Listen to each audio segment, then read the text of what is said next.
మెదక్ జిల్లా రామాయంపేట, చేగుంట, నార్సింగి, నిజామపేట మండలాల్లో రాత్రి కురిసిన అకాల వర్షానికి ఆరబోసిన ధాన్యం తడిసి ముద్దైంది.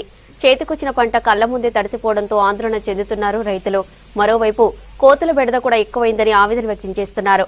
ప్రభుత్వం తడిసిన ధాన్యాన్ని కొనుగోలు చేసి ఆర్థికంగా తమని ఆదుకోవాలంటున్నారు రైతులు.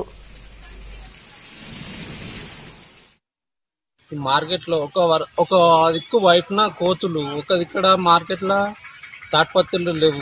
మరి దీని చైర్మన్ ఏంది, దీని బాధ్యత ఏంది? రైతులు సంచులు వరదలకు వడ్లు రోడ్డు కింద కొట్టుకపోయినాయి.